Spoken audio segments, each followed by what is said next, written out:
हाँ तो 10th class के सभी बच्चे ध्यान देंगे। कल हमने पढ़ा था विद्युत चैप्टर।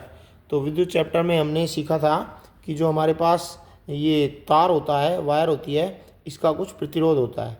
इस प्रतिरोध को हम आर प्रतीक का प्रयोग करते हैं इस प्रतिरोध को रिप्रेजेंट करने के लिए।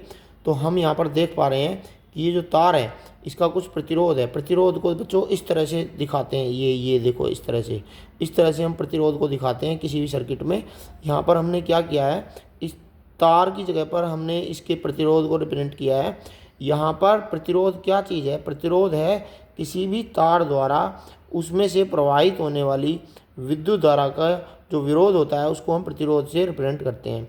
प्रतिरोध का एसआई मात्रक भी कल हमने पढ़ा था कि प्रतिरोध का एसआई मात्रक ओम होता है। देखो इसको ओम बोलते हैं, ये जो ओम लिखा हुआ है, ये 2 ओम, ये 3 ओम, ये 10 ओम। तो हमने क्या किया है, यहाँ पर आज हम सीखेंगे कि जो प्रतिरोध होता है किसी भी तार का जो प्रतिरोध होता है उस प्रतिरोध के श्रेणी क्रम के बारे में हम सीखेंगे। श्रेणी क्रम क्या होता है? मान लीजिए आपके पास दो प्रतिरोध हैं, ये प्रतिरोध है R1 और ये प्रतिरोध है R2। इसको रेजिस्टेंस कहते हैं इंग्लिश में। ये रेजिस्टेंस है R1 और ये रेजिस्टेंस है R2। तो ये इसके दो सिरे हैं, ये सिरे हैं, ये जैसे कि हम एंड्स हैं। ये R1 रेजिस्टेंस के दो एंड हैं A और B, और R2 रेजिस्टेंस के दो एंड हैं C और D। अगर आप चाहते हैं कि आप इनको श्रेणी क्रम में लगा दें, सीरीज कॉम्बिनेशन में आप इनको ज्वाइन करा दें, तो किस तरह से कराएंगे? हम क्या करेंगे, जो रेजिस्टेंस R1 है उसके B सिरे को रेजिस्टेंस R2 के C सिरे से जोड़ देंगे। तो देख पा रहे हैं सभी बच्चे, ये आप देख पा रहे हैं। देखो मैं यहाँ पे हमने क्या किया है, C को D से जोड़ दिया है, नहीं सॉरी, यहाँ पर हमने B को सी से जोड़ दिया। इसको बोलते हैं हम सीरीज कॉम्बिनेशन। तो यहाँ पर हमने सीरीज कॉम्बिनेशन में दो रेजिस्टेंसेस को ज्वाइन कराया है। अब मान लीजिए आपके पास 3 रेजिस्टेंस है, अगर आप 3 रेजिस्टेंसेस को भी इसी तरह से जोड़ देते हैं तो इसको हम सीरीज कॉम्बिनेशन कहते हैं।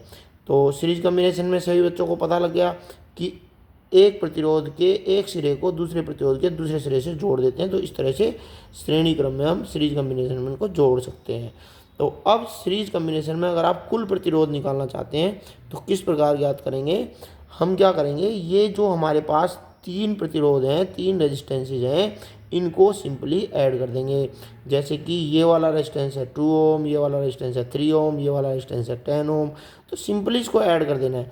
कुल प्रतिरोध सीरीज कॉम्बिनेशन में कैसे लिख सकते हैं? हम लिख सकते हैं आर टोटल, टोटल का मतलब कुल प्रतिरोध, और आर इक्विवेलेंट भी कह सकते हैं, ई क्यू, या इसको हम आर एस कहते हैं। मोस्टली हम इसको आर एस कहते हैं क्योंकि आर एस से हमें पता लगता है कि आर मतलब कुल प्रतिरोध और एस का मतलब होता है सीरीज कॉम्बिनेशन में, श्रेणी क्रम में। तो कुल प्रतिरोध कैसे निकालेंगे? सिंपली इनको ऐड कर देना है, R1 plus R2 plus R3। तो R1 कितना है बच्चों? 2 ओम, R2 कितना है? 3 ओम, R2 कितना है? 3 ओम, और R3 कितना है? 10 ओम। इनको ऐड कर देना है, 2 प्लस 3 प्लस 10, तो कितना आ गया बच्चों? 15 ओम। टोटल रेजिस्टेंस हो गया हमारा 15 ओम। अब चलो एक और एग्जांपल लेते हैं। मान लीजिए आपके पास दो रेजिस्टेंस हैं, ये है R1 और ये है R2, और ये है 15 ओम का और ये है 20 ओम का। तो अगर ये हम देख पा रहे हैं कि ये दोनों रेजिस्टेंसेज जो हैं सीरीज कॉम्बिनेशन में, सिंपली इनको ऐड कर देंगे हम। कितना हो जाएगा सीरीज कॉम्बिनेशन में? आर एस कितना हो जाएगा? R1 plus R2 15 ohm plus 20 ओम, कितना हो गया बच्चों? 35 ओम। तो इस तरह से आप सीरीज कॉम्बिनेशन में टोटल रेजिस्टेंस फाइंड कर सकते हैं।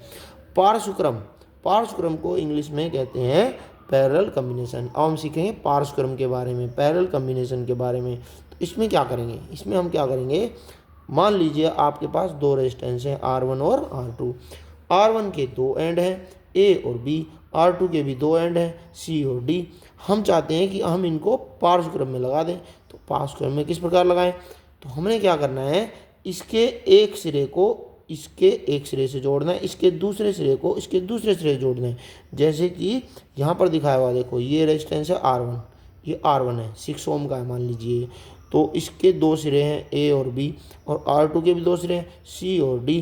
हमने क्या करना है, कि भाई इसके ए सिरे को इसके सी सिरे से जोड़ देना है। ये देखो मैंने जोड़ दिया यहाँ पर, ये देखो इस तरह से जोड़ दिया, ठीक है। और यहाँ पर हमने इसके दूसरे सिरे को, इसका दूसरा सिरा है बी और इसका दूसरा सिरा है डी, इनको जोड़ देना है। यहाँ पे जोड़ दिया हमने, यहाँ पर बी और डी को जोड़ दिया। तो इस तरह से जोड़ने से देखो इस तरह की कम्बिनेशन को बोलते हैं पैरेलल कम्बिनेशन। तो पैरेलल कम्बिनेशन में कुल प्रतिरोध अगर ज्ञात करना है तो आप उस तरह से ज्ञात नहीं कर सकते जैसे सीरीज कम्बिनेशन में क्या था कि सिंपली ऐड कर दिया और कुल प्रतिरोध आ गया। कुल प्रतिरोध पैरेलल कम्बिनेशन में पास क्रम में निकालना है तो क्या करना होगा, देखो इसको हम पहले लिखेंगे कुल प्रतिरोध को लिखेंगे आर पी। पी क्यों लिखेंगे, पी इसलिए लिखेंगे क्योंकि ये पार्श्व क्रम है, पैरेलल कम्बिनेशन है। तो आर मतलब कुल प्रतिरोध और पी मतलब पैरेलल कम्बिनेशन में। तो कैसे ज्ञात करेंगे, इक्वल टू हमने क्या करना है, दोनों प्रतिरोधों को गुणा कर देना है। पहले तो ये R1 गुणा R2 और फिर नीचे दोनों को ऐड कर देना है, R1 प्लस R2, तो कुल प्रतिरोध आ जाएगा। तो देखते हैं कितना आएगा, R1 कितना है 6 ओम, R2 कितना है 10 ओम। तो R1 इंटू R2 6 इंटू 10 और नीचे ऐड कर देना है 6 प्लस 10, तो इज इक्वल टू कितना आ गया बच्चों, ये 60/16। तो मैंने इसको 4 से काट दिया, ये 15 पे गया, ये 4 पे गया, तो ये 15/4 ओम आ गया। तो आज की क्लास थी, सब बच्चों ने सीरीज कम्बिनेशन और पैरेलल कम्बिनेशन के बारे में जाना और किस तरह से हम सीरीज कम्बिनेशन में कुल रेजिस्टेंस फाइंड करते हैं और पैरेलल कम्बिनेशन में कैसे फाइंड करते हैं ये भी सीखा। ठीक है, तो सभी बच्चे इसको कॉपी में नोट कर लेंगे। और ये दो फॉर्मूले देखो, ये RP वाला और ये RS वाला, ये याद कर लेंगे। ठीक है, चलो अगली क्लास में मिलेंगे, तब तक के लिए सब बच्चे तैयारी करते रहें।